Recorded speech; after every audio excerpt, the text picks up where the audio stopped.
ओम शांति 2/5/2025 महावाक्य प्रातः मुरली।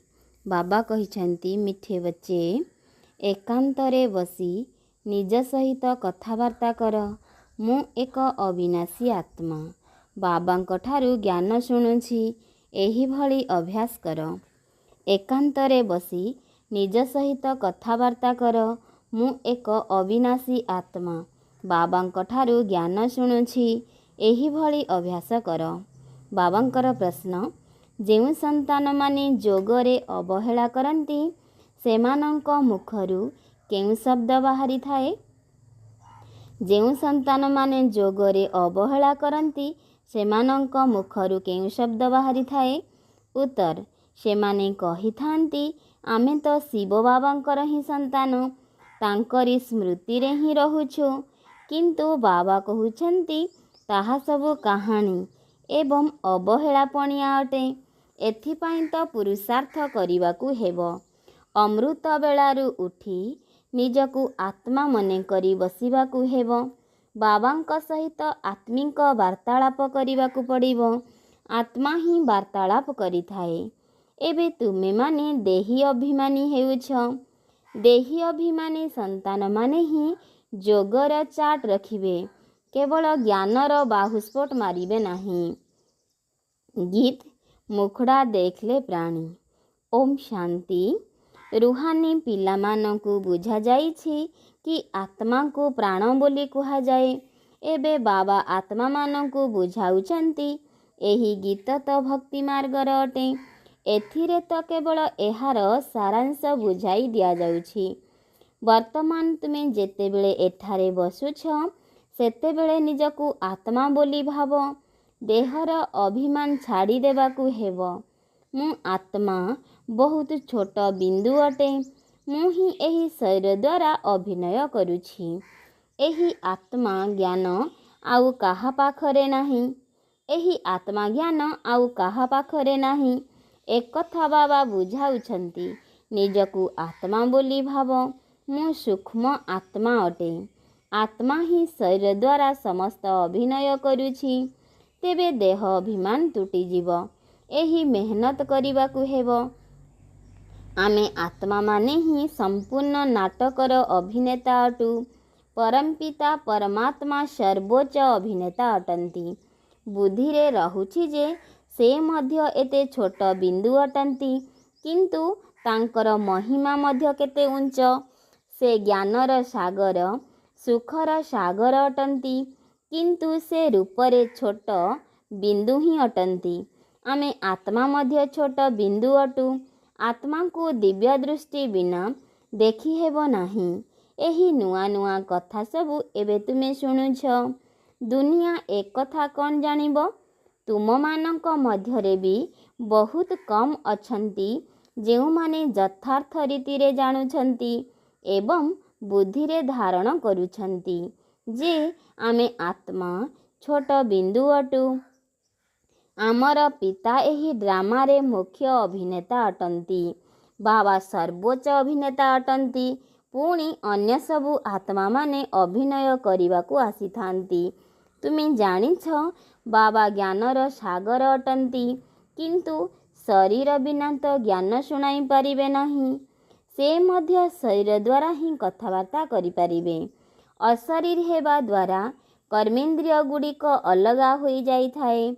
भक्ति मार्ग रे तो देहधारी को ही स्मरण करिथांती। परमपिता परमात्मांकर नाम रूप देश काल को ही जानी नहंती। केवल कही देउछंती परमात्मा नाम रूपरू अलगा अटंती।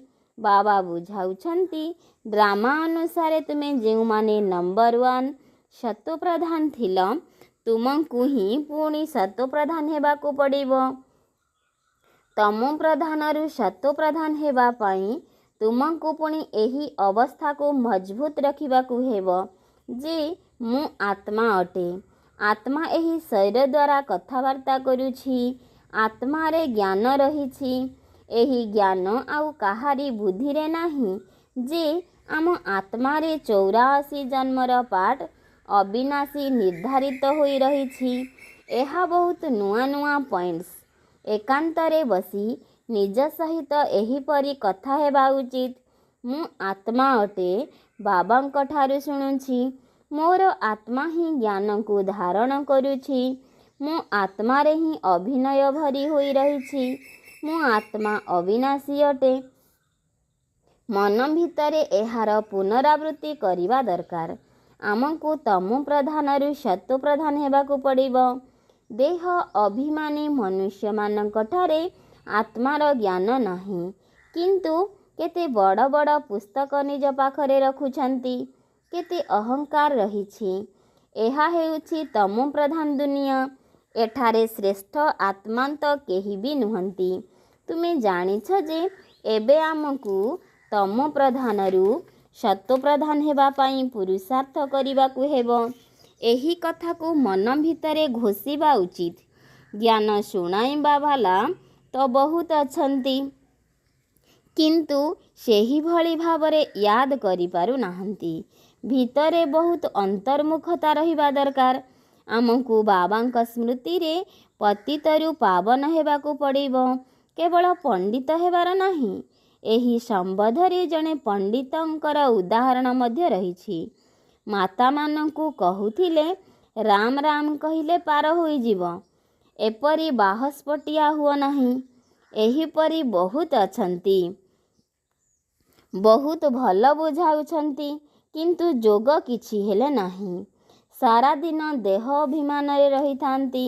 ନଚେତ୍ ବାବାଙ୍କ ପାଖକୁ ଚାଟ୍ ପଠାଇବା ଉଚିତ। ମୁଁ ଏହି ସମୟରେ ଉଠୁଛି, ଏତେ ୟାଦ କରୁଛି। କିଛି ସମାଚାର ଦେଉନାହାନ୍ତି। ଜ୍ଞାନର ବହୁତ ଫୁଟାଣି ମାରୁଛନ୍ତି। ଯୋଗ କିଛି ହେଲେ ନାହିଁ। ଯଦିଓ ବଡ଼ ବଡ଼ ଲୋକମାନଙ୍କୁ ଜ୍ଞାନ ଦେଉଛନ୍ତି, କିନ୍ତୁ ଯୋଗରେ ଦୁର୍ବଳ ଅଟନ୍ତି। ଅମୃତ ବେଳାରୁ ଉଠି ବାବାଙ୍କୁ ୟାଦ କରିବାକୁ ହେବ। ବାବା, ଆପଣ କେତେ ପରମ ପ୍ରିୟ ଅଟନ୍ତି। କିପରି ଏହି ବିଚିତ୍ର ଡ୍ରାମା ତିଆରି ହୋଇଛି, କେହି ବି ଏହି ରହସ୍ୟକୁ ଜାଣିନାହାନ୍ତି। ନା ଆତ୍ମାଙ୍କୁ ନା ପରମାତ୍ମାଙ୍କୁ ଜାଣିଛନ୍ତି। ବର୍ତ୍ତମାନ ସମୟରେ ମନୁଷ୍ୟମାନେ ପଶୁଙ୍କ ଠାରୁ ମଧ୍ୟ ହୀନ ହୋଇଯାଇଛନ୍ତି। ମୁଁ ମଧ୍ୟ ଏହିପରି ଥିଲି। ମାୟାର ରାଜ୍ୟରେ କେତେ ଦୁର୍ଦ୍ଦଶା ହୋଇଯାଇଛି। ଏହି ଜ୍ଞାନ ତୁମେ କାହାକୁ ବି ଦେଇପାରିବ? କୁହ, ତୁମେ ଆତ୍ମା ଏବେ ତମୋ ପ୍ରଧାନ ହୋଇଯାଇଛ। ତୁମକୁ ସତ୍ତ୍ୱ ପ୍ରଧାନ ହେବାକୁ ପଡ଼ିବ। ପ୍ରଥମେ ତ ନିଜକୁ ଆତ୍ମା ବୋଲି ଭାବ। ଗରିବମାନଙ୍କ ପାଇଁ ତ ଆହୁରି ସହଜ। ସାହୁକାରମାନଙ୍କର ତ ବହୁତ ଝଞ୍ଝଟ ରହିଥାଏ। ବାବା କହୁଛନ୍ତି, ମୁଁ ସାଧାରଣ ଶରୀରରେ ହିଁ ଆସୁଛି। ନା ବହୁତ ଗରିବ, ନା ବହୁତ ସାହୁକାର। ଏବେ ତୁମେ ଜାଣୁଛ, କଳ୍ପ କଳ୍ପ ବାବା ଆସି ଆମକୁ ଏହି ଶିକ୍ଷା ଦେଉଛନ୍ତି କି ପବିତ୍ର କିପରି ହେବ। ବାକି ତୁମର ବ୍ୟବସାୟ ଆଦିରେ ଖିଟପିଟ ରହିଛି, ସେଥିପାଇଁ ବାବା ଆସିନାହାନ୍ତି। ତୁମେ ତ ଡାକୁଛ, ହେ ପତିତ ପାବନ ଆସ। ତେଣୁ ବାବା ପବିତ୍ର ହେବା ପାଇଁ ଯୁକ୍ତି ବତାଉଛନ୍ତି। ଏହି ବ୍ରହ୍ମା ନିଜେ ମଧ୍ୟ କିଛି ଜାଣିନଥିଲେ। ଅଭିନେତା ହୋଇ ଯଦି ଡ୍ରାମାର ଆଦି ମଧ୍ୟ ଅନ୍ତକୁ ନ ଜାଣିବେ, ତେବେ ତାଙ୍କୁ କ'ଣ କୁହାଯିବ? ଆମେ ଆତ୍ମା ଏହି ସୃଷ୍ଟିଚକ୍ରର ଅଭିନେତା ଅଟୁ, ଏକଥା ମଧ୍ୟ କେହି ଜାଣିନାହାନ୍ତି। ଯଦିଓ କହିଦେଉଛନ୍ତି ଯେ ଆତ୍ମା ମୂଳବତନରେ ନିବାସ କରୁଛି, ପରନ୍ତୁ ଅନୁଭବରୁ ଏପରି କହୁନାହାନ୍ତି। ତୁମେ ତ ଏବେ ବାସ୍ତବରେ ଜାଣୁଛ, ମୁଁ ଆତ୍ମା ମୂଳବତନର ନିବାସୀ ଅଟେ। ମୁଁ ଆତ୍ମା ଅବିନାଶୀ ଅଟେ। ଏକଥା ତ ବୁଦ୍ଧିରେ ମନେ ରହିବା ଉଚିତ। ଅନେକଙ୍କର ଯୋଗ ବିଲକୁଲ ରହୁନାହିଁ। ଦେହ ଅଭିମାନ କାରଣରୁ ପୁଣି ଭୁଲ ମଧ୍ୟ ବହୁତ ହେଉଛି। ମୂଳ କଥା ହିଁ ହେଉଛି ଦେହୀ ଅଭିମାନୀ ହେବା। ଏହି ଚିନ୍ତା ରହିବା ଉଚିତ ଯେ ଆମକୁ ସତ୍ତ୍ୱ ପ୍ରଧାନ ହେବାକୁ ପଡ଼ିବ। ଯେଉଁ ସନ୍ତାନମାନଙ୍କର ସତ୍ତ୍ୱ ପ୍ରଧାନ ହେବାର ଲଗନ ଅଛି, ତାଙ୍କ ମୁଖରୁ କେବେ ପଥର ଅର୍ଥାତ୍ କଟୁବଚନ ବାହାରିବ ନାହିଁ। କୌଣସି ଭୁଲ ହୋଇଗଲେ ତୁରନ୍ତ ବାବାଙ୍କୁ ରିପୋର୍ଟ କରିବେ। ବାବା, ମୋ ଦ୍ୱାରା ଏହି ଭୁଲ ହୋଇଯାଇଛି, କ୍ଷମା କରିଦେବେ। ସେମାନେ ଭୁଲକୁ ଲୁଚାଇବେ ନାହିଁ। ଲୁଚାଇବା ଦ୍ୱାରା ତାହା ଆହୁରି ବୃଦ୍ଧି ହୋଇଥାଏ। ବାବାଙ୍କୁ ସମାଚାର ଦେଇ ଚାଲ। ବାବା ଲେଖିଦେବେ ତୁମର ଯୋଗ ଠିକ୍ ନାହିଁ। ମୁଖ୍ୟ କଥା ହେଉଛି ପବିତ୍ର ହେବା। ତୁମମାନଙ୍କ ବୁଦ୍ଧିରେ 84 ଜନ୍ମର କାହାଣୀ ରହିଛି। ଯେତେ ସମ୍ଭବ ଏହି ଚିନ୍ତା ଲାଗି ରହୁ ଯେ ସତ୍ତ୍ୱପ୍ରଧାନ ହେବାକୁ ପଡ଼ିବ। ଦେହ ଅଭିମାନକୁ ତ୍ୟାଗ କରିବାକୁ ହେବ। ତୁମେ ରାଜଋଷି ଅଟ। ହଠ ଯୋଗୀ କେବେ ରାଜଯୋଗ ଶିଖାଇ ପାରିବେ ନାହିଁ। ରାଜଯୋଗ ବାବା ହିଁ ଶିଖାଉଛନ୍ତି। ଜ୍ଞାନ ମଧ୍ୟ ବାବା ହିଁ ଦେଉଛନ୍ତି। ବାକି ବର୍ତ୍ତମାନ ଭକ୍ତି ତମୁ ପ୍ରଧାନ ହୋଇଯାଇଛି। ଜ୍ଞାନ କେବଳ ବାବା ସଙ୍ଗମରେ ହିଁ ଆସି ଶୁଣାଉଛନ୍ତି। ବାବା ଆସିଛନ୍ତି, ତେଣୁ ଭକ୍ତି ସମ୍ପୂର୍ଣ୍ଣ ହୋଇଯିବ। ଏହି ଦୁନିଆର ହିଁ ବିନାଶ ହୋଇଯିବ। ଜ୍ଞାନ ଏବଂ ଯୋଗ ଦ୍ୱାରା ସତ୍ୟଯୁଗର ସ୍ଥାପନା ହେଉଛି। ଭକ୍ତି ଜିନିଷ ହିଁ ଅଲଗା ଅଟେ। ମନୁଷ୍ୟମାନେ ପୁଣି କହିଦେଉଛନ୍ତି ଦୁଃଖ ସୁଖ ଏହିଠାରେ ହିଁ ରହିଛି। ଏବେ ତୁମ ପିଲାମାନଙ୍କ ଉପରେ ବହୁତ ବଡ଼ ଦାୟିତ୍ୱ ରହିଛି। ନିଜର କଲ୍ୟାଣ କରିବାର ଯୁକ୍ତି ରଚନା କରି ଚାଲ। ଏକଥା ମଧ୍ୟ ବୁଝାଯାଇଛି ଯେ ପବିତ୍ର ଦୁନିଆ ହେଉଛି ଶାନ୍ତିଧାମ ଏବଂ ସୁଖଧାମ। ଏହା ହେଉଛି ଅଶାନ୍ତିଧାମ, ଦୁଃଖଧାମ। ପ୍ରଥମ ମୁଖ୍ୟ କଥା ହେଲା ଯୋଗ। ଯୋଗ ନଥିଲେ କେବଳ ପଣ୍ଡିତଙ୍କ ଭଳି ଜ୍ଞାନ ଶୁଣାଉଛନ୍ତି। ଆଜିକାଲି ତ ରିଦ୍ଧି ସିଦ୍ଧି ଅର୍ଥାତ୍ ତନ୍ତ୍ରବିଦ୍ୟା ମଧ୍ୟ ବହୁତ ବାହାରିଲାଣି। ଏହା ସହିତ ଜ୍ଞାନର କୌଣସି ସମ୍ପର୍କ ନାହିଁ। ମନୁଷ୍ୟମାନେ କେତେ ମିଥ୍ୟାରେ ବୁଡ଼ି ରହିଛନ୍ତି, ପତିତ ହୋଇଯାଇଛନ୍ତି। ବାବା ନିଜେ କହୁଛନ୍ତି, ମୁଁ ପତିତ ଦୁନିଆ, ପତିତ ଶରୀରରେ ଆସୁଛି। ଏଠାରେ ତ କେହି ପବିତ୍ର ନାହାନ୍ତି। ବ୍ରହ୍ମା ତ ନିଜକୁ ଭଗବାନ କହୁନାହାନ୍ତି। ଇଏ ତ କହୁଛନ୍ତି ମୁଁ ମଧ୍ୟ ପତିତ ଅଟେ। ପବିତ୍ର ହେଲେ ଫରିସ୍ତା ହୋଇଯିବି। ତୁମେ ମଧ୍ୟ ପବିତ୍ର ଫରିସ୍ତା ହୋଇଯିବ। ତେଣୁ ଏହା ହିଁ ମୂଳ କଥା ଯେ ଆମେ ପବିତ୍ର କିପରି ହେବା। ତେଣୁ ବାବାଙ୍କୁ ମନେ ପକାଇବା ବହୁତ ଜରୁରୀ। ଯେଉଁ ସନ୍ତାନମାନେ ମନେ ପକାଇବାରେ ଅଳସୁଆ ଅଟନ୍ତି, ସେମାନେ କହିଥାନ୍ତି ଆମେ ତ ଶିବ ବାବାଙ୍କର ସନ୍ତାନ ଅଟୁ, ୟାଦରେ ହିଁ ଅଛୁ। କିନ୍ତୁ ବାବା କହୁଛନ୍ତି ଏସବୁ ଗପ ଅଟେ, ଅବହେଳାପଣିଆ ଅଟେ। ଏଥିରେ ତ ପୁରୁଷାର୍ଥ କରିବାକୁ ହେବ। ସକାଳୁ ଉଠି ନିଜକୁ ଆତ୍ମା ଭାବି ବସିଯିବା ଉଚିତ। ରୁହ ରିହାନ କରିବାକୁ ହେବ। ଆତ୍ମା ହିଁ କଥାବାର୍ତ୍ତା କରୁଛି ନା। ଏବେ ତୁମେ ଦେହୀ ଅଭିମାନୀ ହେଉଛ। ଯଦି କିଏ କାହାର କଲ୍ୟାଣ କରିଥାନ୍ତି, ତେବେ ତାଙ୍କର ମହିମା ମଧ୍ୟ କରାଯାଇଥାଏ ନା। କିନ୍ତୁ ତାହା ହେଉଛି ଦେହର ମହିମା। ଏହା ତ ହେଉଛି ନିରାକାର ପରମପିତା ପରମାତ୍ମାଙ୍କର ମହିମା। ଏହାକୁ ମଧ୍ୟ ତୁମେ ବୁଝୁଛ। ଏହି ସିଢ଼ିର ଚିତ୍ର ଅନ୍ୟ କାହାରି ବୁଦ୍ଧିରେ ନାହିଁ। ଆମେ 84 ଜନ୍ମ କିପରି ନେଉଛୁ, କିପରି ତଳକୁ ଓହ୍ଲାଇ ଆସୁଛୁ।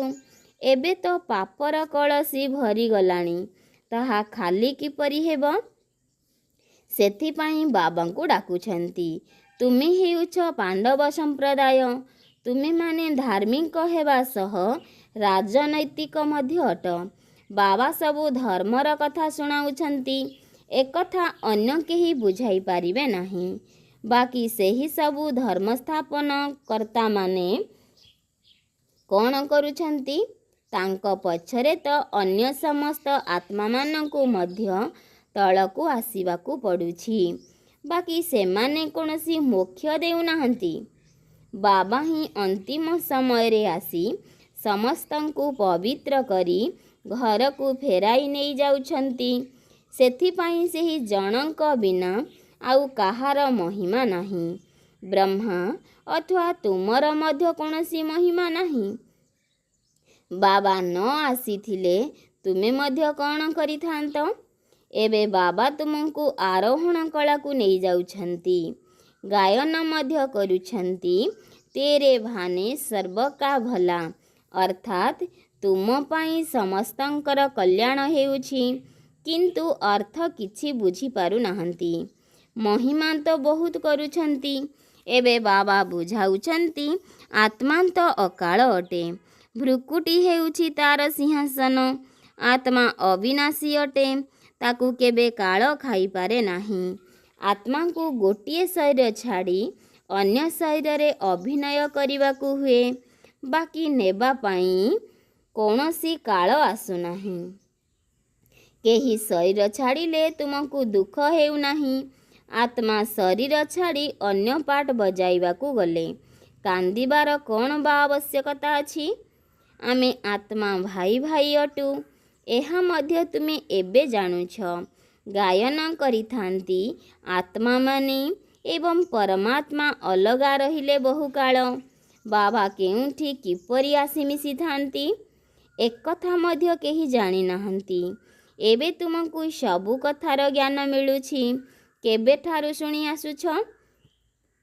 बाबा कौनसी शास्त्र आदि शुणाउ नाहंती, केवल बुझाइबा निमंते उदाहरण देउछंती। बाबा सत्य, तेणु सत्य दुनिया रचना करुछंती। सत्य शुणाउछंती। सत्यरे विजय एवं मिथ्यारे पराजय होइथाए। सत्य बाबा बसी सत्यखंडर स्थापना करुछंती। रावण ठारू तुमे बहुत हारिछ। एही सबु खेल तियारी होइछि। एबे तुमे जानुछ आमर राज्य स्थापन हेउछि, पुणी अन्य धर्मावलंबी माने रहिबे नाही। एमाने तो समस्ते पछरे आसिछंती।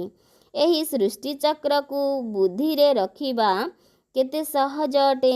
जेउमाने पुरुषार्थी संतान अटंती सेमाने एथिरे खुशी हेबे नाही जे आमे ज्ञान बहुत भल शुणाउछु। ता सहित जोगयुक्त हेबे, दैवी गुण मध्य धारण करिवे। तुमको बहुत बहुत मिठा हेबाकू पड़िबो। काहाकू हेले दुख दियो नाही। स्नेहर सहित बुझाइबा उचित। पवित्रता पाई मध्य केते हंगामा हेउछि। एहा मध्य ड्रामा अनुसारे हेउछि। एहा पूर्व प्रस्तुत ड्रामा अटे ना। एपरि नुहे जे ड्रामारे थिब तो मिलिबो ना, मेहनत करिबाकू हेबो। देवता मानक सदृश्य दैवी गुण धारण करिबाकू हेबो। लुण पानी हेबा अनुचित। देखिबा उचित जे आमे निजर ओल्टा चरणी द्वारा बाबांकर सम्मान हानि करुनाहु। सद्गुरुंकर निंदुक को ठाब मिलिबो नाही। ये तो सत पिता सत शिक्षक मध्य अटंती। आत्मा को एबे स्मृति आसुछि।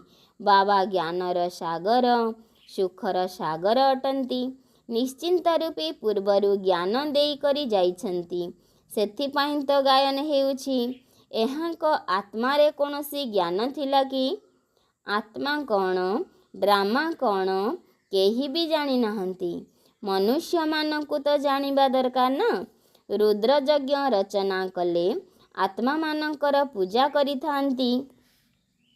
तांकर पूजा भल ना दैवी शरीरर पूजा करिबा भल?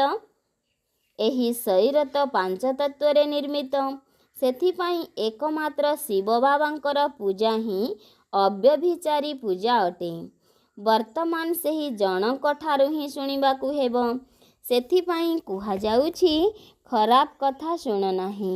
निंदा योग्य कौनसी कथा शुण नाही। एकमात्र मो ठारू ही शुण।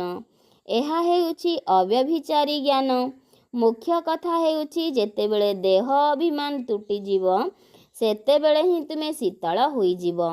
जदि बाबांक स्मृति रे रहिबो, तेबे मुखरे मध्य ओल्टा सीधा कथा कहिबो नाही। कुदृष्टि जीव नाही। देखि मध्य जेपरि देखिबो नाही। आमर ज्ञानर तृतीय नेत्र खोली होई रहिछि। बाबा आसी त्रिनेत्री त्रिकालदर्शी करिछंती। एबे तुम पाखरे तीनी काल एवं तीनी लोकर ज्ञान रहिछि। अच्छा, मिठा मिठा शिखिल धे संतान मानक प्रति माता पिता बाप दादांकर मधुर स्नेह संपन्न शुभेच्छा एवं सुप्रभात। आत्मिक पितांकर आत्मिक संतान मानकु नमस्ते। धारणा पाई मुख्य सारांश नंबर 1। ज्ञान शुणाइबा सहित जोगयुक्त होई मध्य रहिबाकु हेब। शिष्टाचार धारण करिबाकु हेब। बहुत मिठा हेबाकु पड़िबो। मुखरु केबे हेले पत्थर अर्थात कटु वचन बाहर करिबा उचित नुहे। नंबर 2 अंतर्मुखी होई एकांतरे बसी निजे निज सहित आत्मिक वार्तालाप करिबाकु हेब। पवित्र हेबार उपाय बाहर करिबाकु हेब। सकाळु सकाळु उठी बाबांकु बहुत स्नेहर सहित मने पकाइबाकु हेब। बाबांकर वरदान निजर वायरलेस सेट द्वारा विनाश कालरे अंतिम निर्देश गुड़िकु ग्रहण करिबा वाला भाइसलेस अर्थात निर्विकारी हुआ। निजर वायरलेस सेट द्वारा विनाश कालरे अंतिम निर्देश गुड़िकु ग्रहण करिबा वाला भाइसलेस अर्थात निर्विकारी हुआ। विस्तार विनाश समय रे अंतिम निर्देश को क्याच करिबा पाई बुद्धि भाइसलेस हेबा आवश्यक। दुनियार लोक माने जेपरी वायरलेस सेट द्वारा जणे अन्य जनक पर्यंत निजर कथा गुड़िकु पहुँचाई पारुछंती सेहीपरि तुम मानकर भाइसलेस अर्थात संपूर्ण निर्विकारी बुद्धि ही वायरलेस सेट अटे। एही वायरलेस सेट द्वारा तुमको संदेश मिलिबो से अमुक सुरक्षित स्थान रे पहुँची जाइछि। एही वायरलेस द्वारा तुमको संदेश मिलिबो जे अमुक सुरक्षित स्थान रे पहुँची जाओ। जेउ पिला माने बाबांकर स्मृति रे रहुथिबा निर्विकारी बुद्धि होइथिबे जेउ मानकर अशरीर हेबार अभ्यास होइथिबो सेमाने महाविनाश रे विनाश हेबे नहीं किंतु निजर इच्छा अनुसारे शरीर त्याग करिवे। स्लोगान जोग को भूली कर्म रे व्यस्त रही जिबा एहा ही हेउछि अवहेला पणिया। जोग को भूली कर्म रे व्यस्त रही जिबा एहा ही हेउछि अवहेला पणिया। अव्यक्ति सारा आत्मिक राजकीयता सहित पवित्रतार व्यक्तित्व को धारण कर। पवित्रतार राजकीयता अर्थात एकव्रता हेबा। एकमात्र बाबा द्वितीय केही नुहे। एही ब्राह्मण जीवन रे संपूर्ण पवित्र हेबा पाई एकव्रतार पाठ को पक्का करिनिय। मनोवृत्ति रे शुभ भावना शुभ कामना रहु। दृष्टि द्वारा समस्तंकु आत्मिक रूपरे बा फरिश्ता रूपरे देख। कर्म द्वारा प्रत्येक आत्मा को सुख दियो एवं सुख निय। जदि केही तुमको दुख दिए गाली दिए बा अपमानित करे तेबे भी तुमे सहनशीलतार देवी बा सहनशीलतार देवता होई जाओ। अच्छा ओम शांति।